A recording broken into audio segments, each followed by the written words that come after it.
আসসালামু আলাইকুম ওয়া রাহমাতুল্লাহি ওয়া বারাকাতুহু। আলহামদুলিল্লাহি ওয়াহদা সাল্লু ওয়া সাল্লিমু আলা মান লা নাবিয়্যা বা'দা। সম্মানিত আমার প্রাণপ্রিয় ভাইরা, কেমন আছেন সকলে? আলহামদুলিল্লাহ, আমি ভালো আছি। তো আমি সর্বপ্রথম সহিহ আকীদা বা সালাফি আকীদার কিভাবে সন্ধান পেলাম সেই বিষয়টাকে কিছু বলতে চাচ্ছি। প্রথমে আমি যে সহিহ আকীদার সন্ধান পেলাম এভাবে, যখন আমি আমার কফিলের মসজিদে নামাজ পড়তে যাই, তখন ইন্ডিয়ার আসামের এক ভাই, দিনী ভাই, তার সাথে পরিচয় হয়। তিনি বললেন যে আপনাদের বুখারী মসজিদ, বাবুল মসজিদে কি হয়, দিনের আলোচনা হয়। তো বুখারী মসজিদ যেটা, সেটা আমি চিনতাম না। তবে যখন ওই সময় নতুন, আমি একেবারেই নতুন, তো অনেক বাংলাদেশি যে ভাইরা আছে তাদের কাছে জিজ্ঞেস করলাম যে ভাই, বুখারী মসজিদটা কোথায়? তো এর আগে কিন্তু আমি তাবলিগের চিল্লা লাগাইছিলাম, চিল্লা দিয়ে আসছিলাম, তো তাবলিগের সন্ধান করতেছিলাম। তাবলিগ ভাইদেরকে দেখার জন্য, মানে এখানে কারা মদিনাতে যারা তাবলিগ করে, মার্কাজ কোথায় আছে সেটা সন্ধান করছিলাম। তো এই সন্ধান করতে করতে ওই তাবলিগের সন্ধান আর পাই নাই। তখন আমি কি পাইলাম, এই আসামের এক ভাই আমাকে সন্ধান দিল যে বুখারী মসজিদে এই দিনের দর্স হয়। তো আমার কথা হলো দিনের দর্স, যেটা বাংলা ভাষায় হবে। তো যে দেখলাম যে আমাদের সম্মানিত ইব্রাহিম ভাই, এর নাম কি, কাজী মনে হয় নাকি, ওই যে বর্তমানে যাত্রাবাড়ি মাদ্রাসার প্রভাষক ইব্রাহিম ভাই, আব্দুল হালিম মনে হয় আছে সাথে। তো তার সন্ধান পাইলাম। তো তার কথাবার্তাগুলো শুনে আমার কাছে এরকম লাগলো যে মদিনার যে আমলগুলো হয়, আমরা বাহ্যিক দৃষ্টিতে যেটা দেখি, যেমন আমিন জোরে বলা, রফল আদাইন করা, এবং এখানে যেভাবে তারা আমলগুলো করতেছে, তার কথার সাথে তার কথার সাথে এবং মদিনার আমলের সাথে মিলতেছে। তখন আমার ভিতরে একটা কাজ করতেছে, যে এটাই, যে আমরা বাংলাদেশি লোক, আর এখানে হলো ইসলাম। আল্লাহ পাক কোরআন নাজিল করছেন, হাদিস এখানে, হাদিস আরবি, আল্লাহর ভাষা আরবি এবং কোরআন আরবি, রাসূল সাল্লাল্লাহু আলাইহি সাল্লামের এখানে, এবং সাহাবাজ বাহিনীও এখানে। তো এখানে নবী রাসূল, মানে সবকিছু এখানে, আর দিন ইসলাম এখান থেকেই সারা পৃথিবীতে প্রসার হয়েছে। তাহলে এখানে দিনের আমলটা একরকম, আমাদের দেশের আরেক রকম। এই বিষয়গুলো আমার বিবেকের কাছে নিজের থেকেই নিজে প্রশ্ন করতে থাকি। তখন দেখলাম যে এই আমাদের সম্মানিত ইব্রাহিম ভাই যে দশগুলো দিচ্ছেন, মদিনার আমলের সাথে সবটাই মিলতেছে। যখন আমি দীর্ঘদিন সময় দিতে লাগলাম, তখন দেখলাম যে এখানের মানহাজ, এখানের আকীদা বিশ্বাস এবং বাংলাদেশের আকীদা বিশ্বাসের সাথে দিনের একটা অনেক ফারাক। যেমন যদি বলা হয়, আমাদের দেশের লোকদের আকীদা বিশ্বাস হলো আল্লাহ সর্ব জায়গায় বিরাজমান।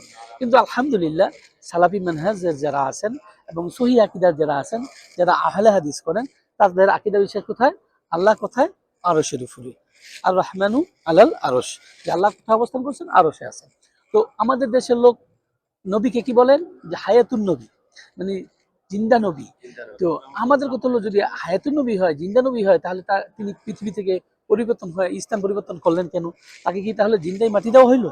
তো আল্লাহ পাক যেখানে যেভাবে যে আকীদা বিশ্বাস দিয়ে রাসূলকে প্রেরণ করেছেন, রাসূল সাল্লাল্লাহু আলাইহি সাল্লাম সাহাবা আজমাইনদেরকে যেভাবে শিক্ষা দিয়েছেন, আমরা সেই শিক্ষায় যে শিক্ষিত হতে চাই, এবং আমরা পরকালে কি চাই? সফলতা চাই। তাই পরকালের সফলতা পেতে হলে একমাত্র আল্লাহ রাসূল বলছেন, আমি তোমাদের মাঝে কয়টি জিনিস রেখে যাচ্ছি? দুটি জিনিস রেখে যাচ্ছি। যতদিন পর্যন্ত তোমরা এই দুটি জিনিসকে মারির দাঁত দিয়ে ধরে রাখবে, ততদিন পর্যন্ত তোমরা কি হবে না? পথভ্রষ্ট হবে না। একটা হলো কি আল্লাহর বাণী, কোরআনুল কারীম। আর একটা হলো কি আল্লাহ রাসূলের হাদিস বা সহিহ হাদিস।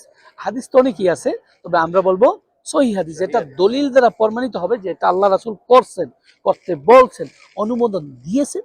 সেই বিষয়টাকে আমরা কি করব? গ্রহণ করব। কিন্তু হাদিস হলেই হবে না, সেটা প্রমাণিত হতে হবে যে এটা আল্লাহ রাসূলের হাদিস, যেটা দলিল দ্বারা প্রমাণিত হতে হবে। তাহলে আসসালামু আলাইকুম, ভালো আছেন না? জাযাকাল্লাহ খাইরান। তো আমরা তো বুঝতে পারছি ইনশাআল্লাহ ভাই, সকলে কিন্তু আমরা জান্নাতে যেতে চাই, ঠিক কি না? আমরা সকলেই জান্নাতে যেতে চাই, জাহান্নাম থেকে বাঁচতে চাই। আর জাহান্নাম থেকে বাঁচতে হলে কি করতে হবে? আমাদেরকে যে তাকওয়া অর্জন করতে হবে। তাকওয়া অর্জনটা কি? ওমর রাদিয়াল্লাহু আনহু এক সাহাবীকে জিজ্ঞেস করেছিলেন, তাকওয়া কি জিনিস? তখন বলছিলেন যে, আপনি কি কোনো কাঁটাযুক্ত ময়দানে হেঁটেছিলেন, হাঁটাচলা করেছিলেন? তখন কিভাবে আপনি হেঁটেছেন? বলছেন যে, আমি দেখে দেখে রাস্তায় চলেছি। ঠিক আপনার দিনটাকে, আল্লাহর তাকওয়া অর্জন করতে হলে দিনটাকে সেভাবেই গ্রহণ করতে হবে। আপনাকে দলিল প্রমাণ সহকারে সেগুলো কি করতে হবে? গ্রহণ করতে হবে। তাই আলহামদুলিল্লাহ, এইটা হলো পৃথিবীর সর্বশ্রেষ্ঠ মদিনা, মক্কার পরে মদিনার স্থান। মক্কাতে এক ওয়াক্তে কত? 1,00,000। আমরা বাংলাদেশে যদিও বলে থাকি মদিনার ব্যাপারে 50,000, তবে সহিহ হাদিস দ্বারা প্রমাণিত 1,000। 1,000 এক টাকাতে 1,000। আমরা ফিলিস্তিনের ব্যাপারে বলে থাকি, যেটা কি মসজিদ?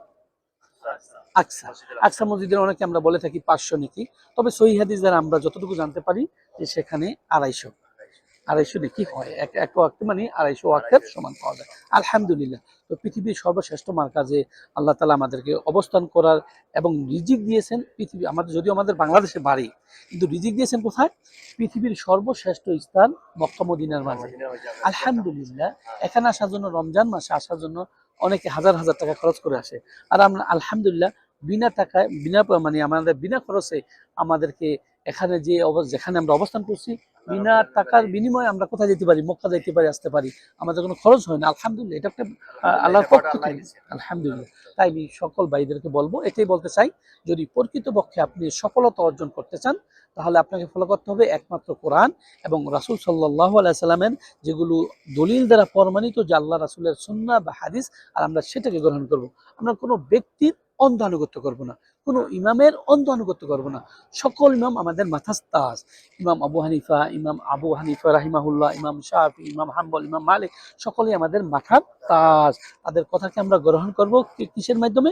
কোরআন হাদিসের মাধ্যমে। তারা যে কথাগুলো বলেছেন, যে কথাগুলো কোরআন হাদিসের সাথে অ্যাকসেপ্ট হবে, সেগুলোকে আমরা মাথায় রাখবো এবং আমল করার চেষ্টা করবো। কারণ প্রত্যেকেই তারা কি বলেছেন?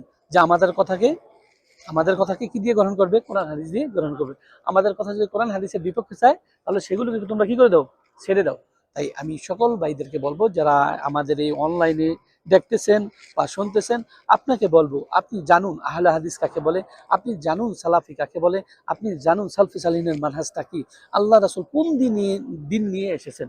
আল্লাহ রাসূল আমাদের মাঝে যেই দিন নিয়ে এসেছেন, সাহাবা আজমানগণ যেই দিনকে গ্রহণ করেছেন, এবং যারা 3 যুগের মানুষ, উত্তম যুগের মানুষ, সেই উত্তম যুগের আমলগুলো আমাদের জীবনে যেন আমরা মানে আমরা করতে পারি।